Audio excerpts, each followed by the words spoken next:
So what is one thing that we can go, about omnipresence or branding?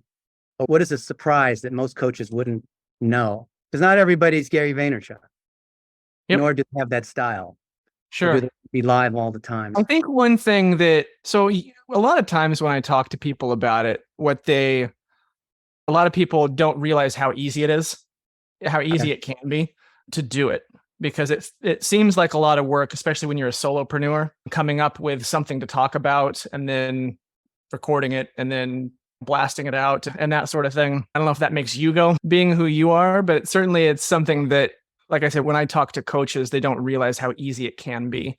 And we do it. It takes them about 10 minutes a week for us to get them on social media. Now that's interesting. So break down the 10 minutes a week. So we ask for a 3-minute video and we'll help guide them on what to talk about, right? And usually we're looking for some kind of pain point for their ideal client, answering some questions, basically providing some kind of legitimate value for their ideal client. Yeah. So there's 3 minutes. They record a 3-minute video. We help them again, guide them in terms of what content to do. And then that gives them 7 minutes to review the content once a week before it goes live. So they get to be omnipresent on social media in about 7 minutes a week. Now, granted, this is social media marketing, not social media management. So we're not in there, right, commenting and doing all the important stuff that you know is important and I know is important. And we make that clear to them in sales conversations that to really make this blow up, you're going to want to spend more time on social media. But the social omnipresence and being out there and getting your content, your message out, we can get that done in 10 minutes a week. A lot of coaches say that they're not good at social media and they're not good at video. Mm-hmm. How do you overcome that? Or is it a perception thing?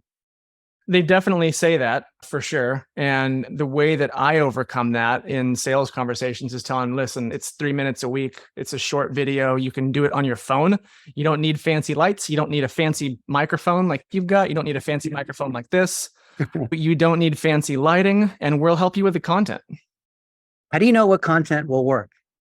We exist in the coaching space, so we know it very well. My business partner is a coach. We use things like we'll get some information about their ideal client, and we got some canned questions that tend to work well for coaches. We'll do Google searches and look at people also ask.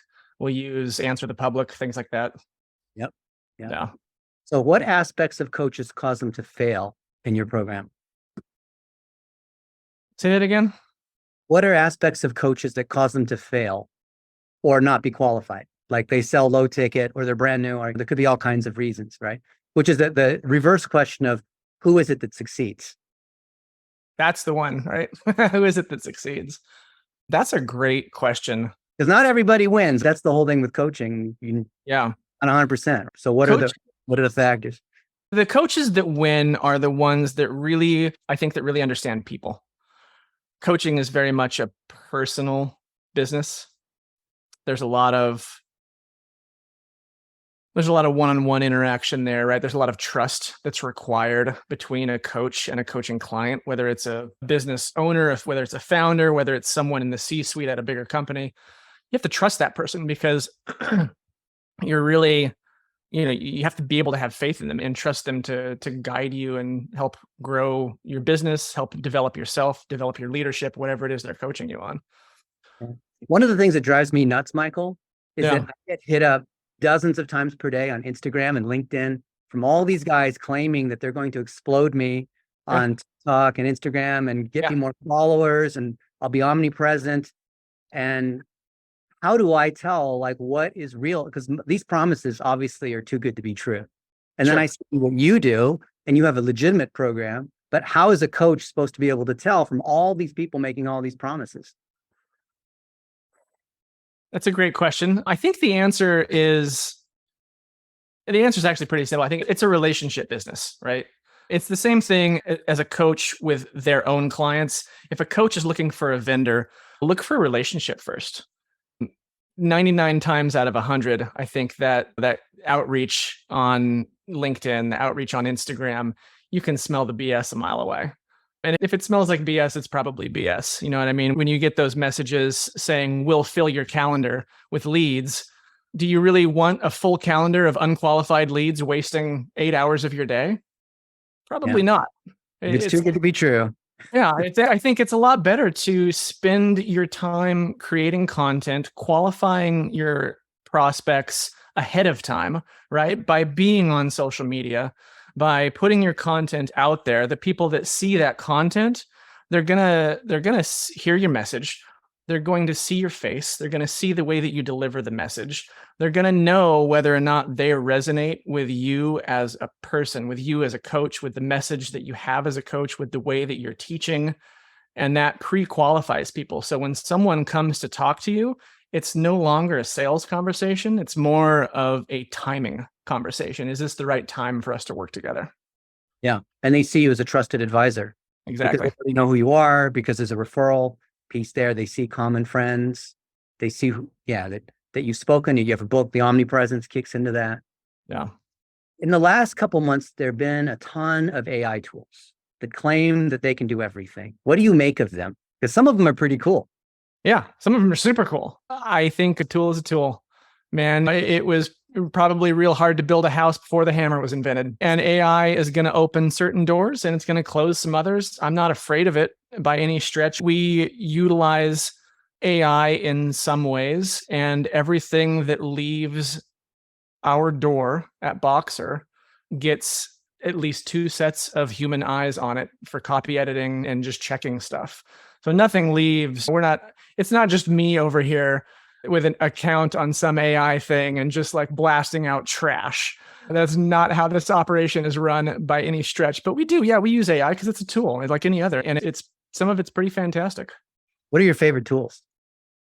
That's a good question. I still love ChatGPT.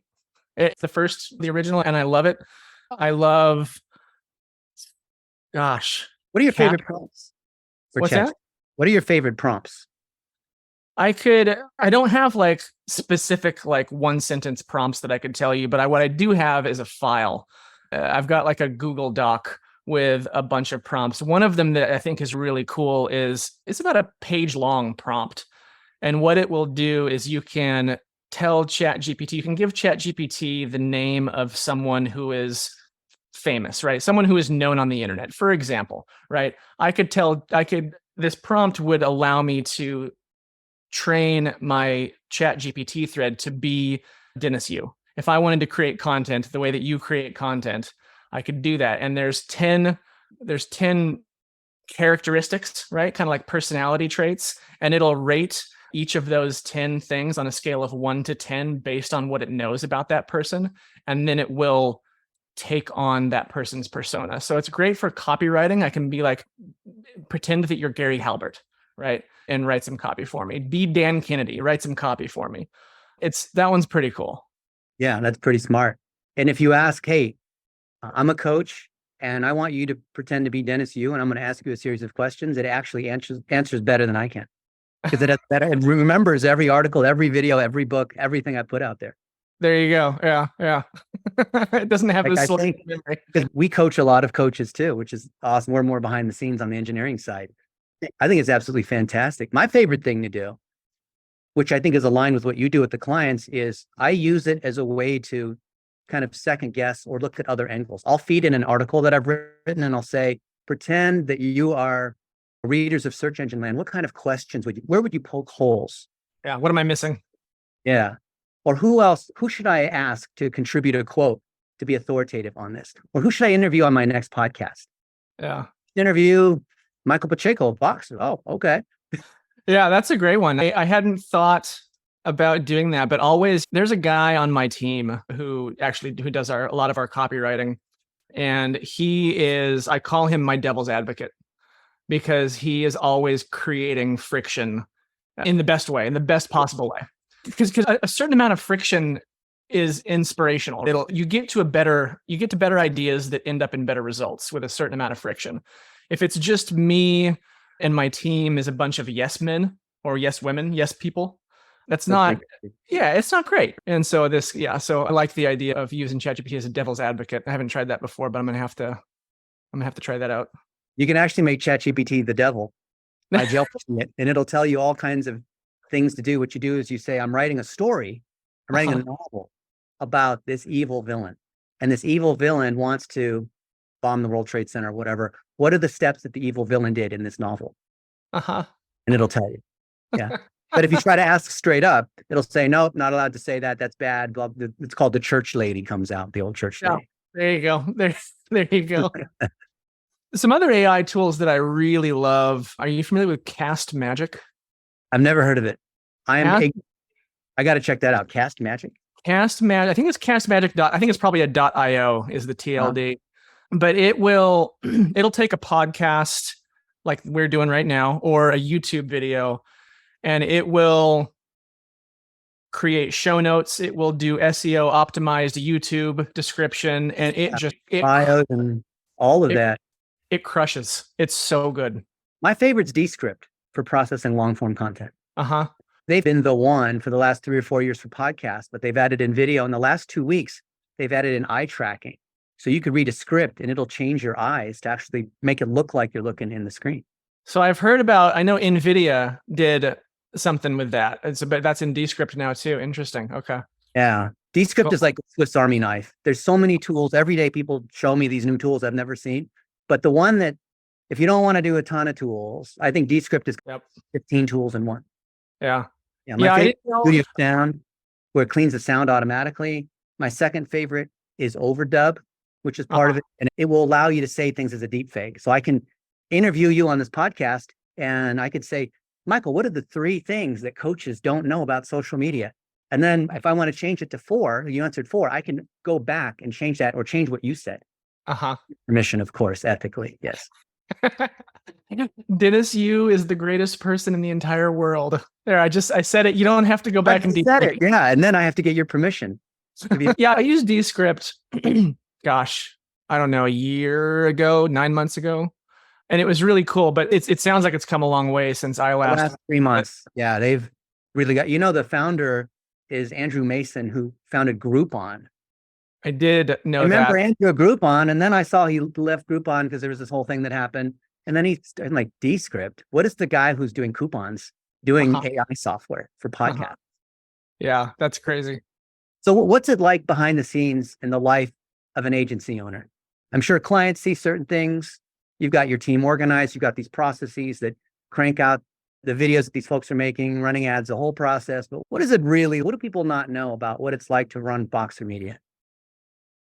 I think I don't think it's particularly exceptional. I think it's probably a lot like running any business. I work from home. I watch my daughter, my 18-month-old daughter during the day. So I'm always juggling those 2 things. Yeah, I think with an agency, the most important thing is making sure, and correct me if I'm wrong, Dennis, you've obviously done this at levels beyond what I've done. But I think the most important thing is really dialing in SOPs and processes. Amen. 100%. Yeah. And it's not easy to do, by the way. At least for me. If you've got secrets, I'm all ears. Have you read Grinding It Out? Nope. The autobiography by Ray Kroc, who did not found McDonald's, but he popularized it from the McDonald's brothers. There were 4 locations. And then he grew the thing to be the largest real estate holder in the world outside of maybe like the Catholic Church. Yeah. And the way he grew it was because of SOPs. Yep. And because of things like Hamburger University, when you start a McDonald's, you have to go through this whole training. And it's not because they have better quality ingredients. It's because the SOPs are so tight. So I think of people like you and me as like Ray Kroc or Colonel Sanders, or maybe I don't use a fast food example, but someone who's done something. And they're actually, let's use Gordon Ramsay. I like Gordon without being an a-hole. You're like the Gordon Ramsay helping coaches because you, Michael, have done that for these coaches. But you can't be a one-person show in the same way that your coaches that you help need to go beyond just being pure solopreneurs. They have to have other people doing other parts. Just like when you go to a dentist office, maybe there is only one dentist, but there's all these other people. The dentist, the other people that are collecting the money, doing the x-rays, doing the cleaning. So the dentist you only see for how long when you go to the dentist? 10 minutes tops. Yeah. But you don't feel like they don't care. Hopefully if it's a good dentist. So I love going to Gordon Ramsay restaurants because I watch his YouTubes and that kind of thing. But you don't expect Gordon Ramsay to be the one serving you or taking your order or making your food in the kitchen. Sure. But you did demonstrate how to do this yourself because you live and breathe this. You've demonstrated to the other folks on your team how to process content. using these different tools. So then your SOPs scale what you initially put out there, which creates consistency and authenticity in what you're doing. Yeah. Which I think is fascinating. That's Because in the why agency world, that doesn't exist. It's people selling stuff and someone else is doing it and it's disconnected. Yeah. That's initially why I started the agency. So before I was doing Boxer, it was just Michael Pacheco Consulting. Yeah. And I was doing marketing strategy consulting. and I got to a point where it was you're exchanging dollars for hours. Your wage slip. Yeah. And I was thinking I was making good money at the time, and I didn't have as much free time as I would like. My wife and I were talking about, let's maybe think about starting a family and this and that. and yeah, and it allows you, right? Having those SOPs allows you to scale, and not only to scale, but specifically to scale what you know works, right? To scale the stuff that you know works well and that is valuable for people, not just to scale garbage, because nobody wants to do that. Why are you the strategy cowboy? Why am I the strategy cowboy? Like in Portland in the Wild West with all the like animals and cowboys and. I got married in that hat right there. Wow. You play country western songs?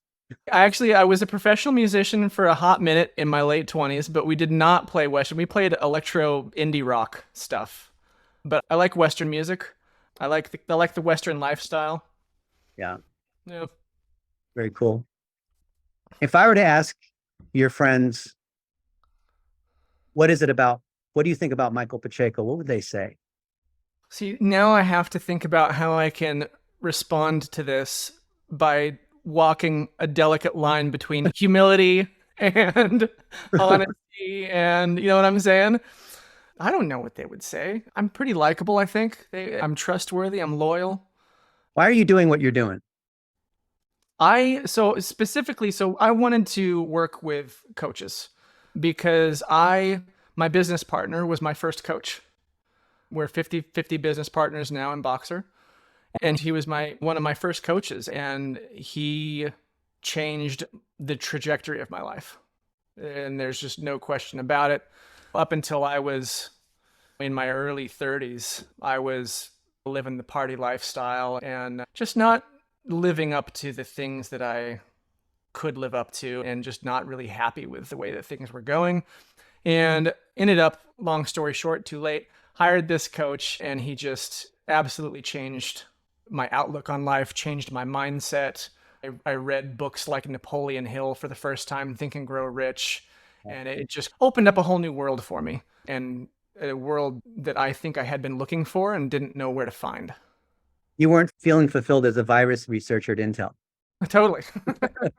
In Hillsboro, Oregon, taking the blue line all the way out there or whatever. Is that right? The blue line? I don't know, remember which line goes out there, but one of the Maxes goes out there. Yeah. It's been a minute since. I don't know. Yeah. Very cool. Why are you drinking out of a Google cup? Google Partners. Very cool. You spend enough money that they send you swag in the mail. We used to, yeah. We don't do that as much these days, but at one point in time, we were doing a lot of Google ads. So here's the $1 million question that I hear for coaches and startups. How long does it take to become branded and well-known and for success to happen? How much money does it take? I know it depends on many things, but everyone wants to know, right? Because if you start off from nothing and you're hoping and trusting and putting money into Boxer Media or into making content and doing all these things, speaking, building your brand, having a book. So many variables go into that. I can't, I want, Dennis, I want so badly to give you just a hard answer for that. I don't think I can. 42 days. That's the answer. What's that? 42 days. 42. No, the answer is 42 to the universe, right? Well, we ask for 90-day commitment. And then after that, it's just give us 30 days as a courtesy notice if you want to drop out, and you can drop out. We ask for 90 days. And then from there, it's like I said, it's just a month to month. But 90 days is long enough for us to see traction and get traction. And we have clients. When I started my agency, ended up merging with another one. The other agency has their clients obviously moved to Boxer now. And we've had clients that have been with us for, I want to say 7 years now. Wow. So we're doing something right. Amen. And you're doing one of the hardest things, social media marketing. Yeah. You know what the average churn is for social media agencies? I believe it's 90 days. 90 days. Yeah. Yeah. And our average, it's well over 90 days. I would think that has a lot to do with not just your SOPs and process, but largely your selection of making sure you take people who actually are going to succeed. Absolutely. Yeah. That's part of the process too, right? Is you want to, I don't want to take cancel in 90 days. Yeah. If they don't, I don't want to take anybody's money that we're not going to deliver value for. It's not going to be helpful for them. And frankly, it's going to be a pain in the butt for us because we got to go through the onboarding process and then we just have to find a new client after that. So yeah, I think a big part of doing successful agency work is working with the right people and being picky about your clients to a degree. About that, what are the characteristics of these coaches? When you hear that they've done this or they say this, that's music for your ears because you know that they're going to succeed. Man, I don't know if there's one thing. There's just usually like when I hop on a chemistry call with people, a lot of people do discovery calls. I call them chemistry calls because what I'm looking for is chemistry between the two of us, right? If they get along with me and I get along with them, generally speaking, there's going to be a good fit because I've built Boxer around the ethos and the values that I possess. And I'm looking for coaches that have integrity, that want to help people. We say at Boxer, we help the helpers. That's our shtick, our internal shtick. We help the helpers. And as a marketing agency, you don't really wake up in the morning really excited to go out there and do marketing. But what gets us excited is the fact that we get to go out there and help coaches. And those coaches that we work with are actually helping other people, especially, and a lot of people that we work with, a lot of coaches that we work with are leadership coaches, right? At companies big and small. And if they're like one of our clients is based in Zurich, and he has clients like Credit Suisse, World Trade Organization, Ford Motor Company. He's got big clients and he does leadership and team coaching. So I know for a fact that the work that we do with him, like that there's trickle down effect on that, right? And he's doing great work for other people and making people better leaders. And when you're a better leader, you're not just a better leader at work. You're a better leader at home. You're a better leader for your children, right? This stuff it's much, much bigger than just marketing. And I want to circle back to your question. So when we pick a client, right? When I'm talking with a prospect, what I'm looking for with that prospect is those kind of values. We want to make a difference. We've got a moonshot. We're trying to do big things. Yeah. And you're amplifying people that are already doing a good job.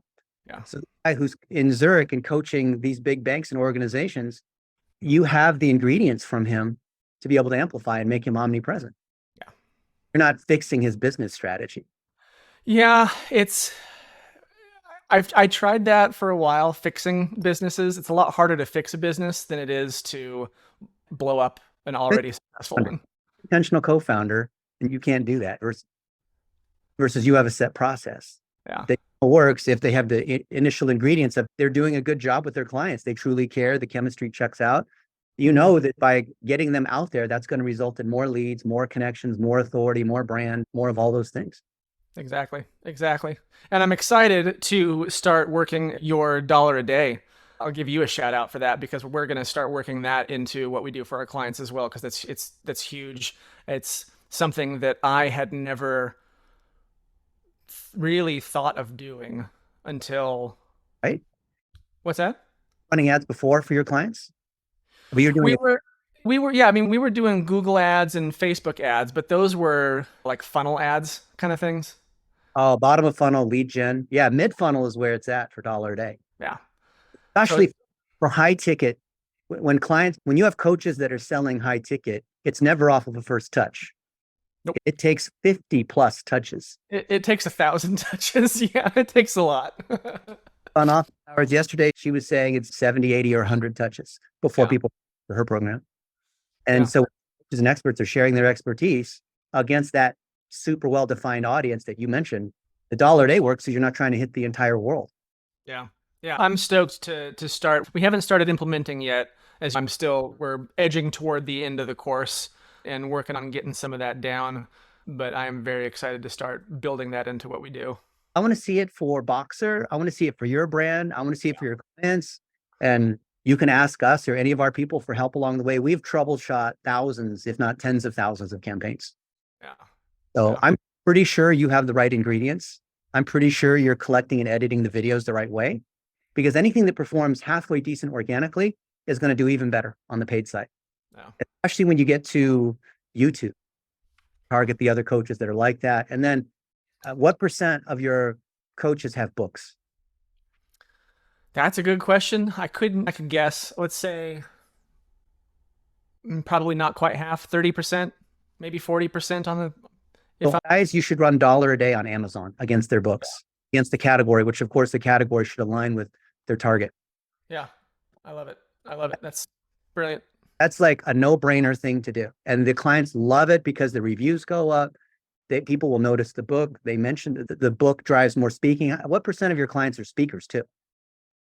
Less than the books, but most of the ones that have books are speakers as well. Yeah. Bird, author, coach, they all are synonymous. Yeah, that's what I'm saying. Like we work primarily with coaches, but authors, speakers, thought leaders all kind of fits into the similar. And then on their YouTube channels too. Say again, YouTube channels? If they have YouTube channels, normally if they have a book, they probably have a podcast. They probably do speaking. They probably have a YouTube channel, which is just repurposing the podcast. And then $1 a day against every single channel, every outlet that you have. You do $1 a day just straight up against the YouTube channel itself? So Tom Breeze, who's the world's #1 in advertising, YouTube even says he spends the most. He applies the $1 a day strategy for it. So he does it for Mr. Beast and Alex Hormozy and these other guys using our $1 a day technique. And what he'll do is, remember, $1 a day is about starting with something that's already working. Alex Hormozy will put out a bunch of videos. Not all of them will do well, but the ones that get 35% watch time after 7 minutes are great candidates. And then you have to find the hook. So the hook is not necessarily the very beginning of the video. It could be something that happened midway. So, when you go to YouTube and you can scroll and you can see like where people really watched or replayed this one part and there's a spike, he finds those spikes. And then he puts those at the beginning of the $1 a day ads and basically builds a bumper to get people to watch, because you can do TrueView ads. There's a bumper to get people to watch the entire YouTube video, which then drives sales, or there's a call to action at the end. Nice. And it works super well. The ROI is tremendous. And also YouTube for remarketing, right? General Google remarketing, Google RLSA, Facebook remarketing, because anyone who's a author, speaker, coach, and someone has spent quality time on the site, you want to remarket to them because it took all this effort to get them there. And we know it's going to take them consuming 10, 20, 30 pieces of content until the timing's right to have a discovery call. So why would you're putting all this effort into branding to bring the right people in? People forget. So $1 a day is really just remarketing and working that middle of the funnel. And then your conversion ads perform better. Yeah. That's the big surprise. People don't know about $1 a day. Their conversion ads perform better. Not because the ads are great at converting or have a call to action. It's because people have seen enough trust. They trust that coach enough that they're like, yeah, I've seen Michael. Like, I get a sense of who he is. I think now is the time. I want to sign up for his program. Yeah. Yeah, I like it. And that's what I was talking about before, where at that point, it's not even a sales call. It's a timing. Wait, so they don't have to worry about the sales calls. At that point, it's by the time they get on the call, it's already closed. Yeah, I love it. Super. I'm sure you interview these coaches on your podcast and they talk about what is the benefit of having a brand and how do you build that brand? A brand is not some Super Bowl ad that $1 billion company does. And like you said, it's very personal because of the chemistry. So kudos to you. What is it if you could deliver one message in a time capsule or whatever, a Super Bowl Times Square ad? Yeah. You have 30 seconds. To all the coaches out there, what would you say? Focus on relationships. It's a relationship game. That's it. It's a relationship game. 100%. Technology or AI or any of that. It's not the technology and the AI and the super secret social media secrets. There's no, there's no secrets. There's no secret to heart surgery or flying a plane. All the manuals are out there. Yeah. It's a lot of common sense, man. Business now is the same as it was 40 years ago. It's relationships. Yeah. What books are you reading now? What books am I reading right now? I always inside people's brain because then I go to Amazon and buy them. I'm reading Scaling Up. Oh, Scaling Up. Vern Harnish. I'm reading You Must Write a Book by Honoré Quarter. This is a great one. She co-wrote with, what's his name? Miracle Morning, Hal Elrod. So she co-wrote Miracle Morning. She's been on our podcast a few times. She's awesome. I like her a lot. Call her day against all your podcast episodes. Yeah, I should. There you go. Salt and everything. Yeah. Fantastic. Michael, where can people find you? Boxer.agency is the main place. Just go to boxer.agency. There's no .com at the end of that. It's just boxer.agency. You can find me at LinkedIn too, Michael Pacheco. It's linkedin.com/in/strategy cowboy. Before we talked, I Googled you and I see that you own your search results. So congratulations. Yeah. Thank you. Knowledge panel. What's that? Knowledge panel triggering. Nice. That's great. Love it. Get that for all of your clients. That's how we roll. Because everyone's going to Google that coach, right? At some point, they're going to Google where they come to your website. Yeah. Is that a boxer in the background there? There's a couple of them. They're sleeping over here. Yeah. Oh. Come here. At first, when I heard Boxer Media, I thought maybe you're like Mike Tyson. No, it's named after my girls. Oh, fantastic. Michael, thank you for being on the Coach U Show. And thank you for bringing out so many entrepreneurs and spending your time and sharing your expertise. I appreciate the opportunity. Thank you, Dennis. Awesome. We'll catch you soon, Michael. Thank you, my friend. Take care, brother.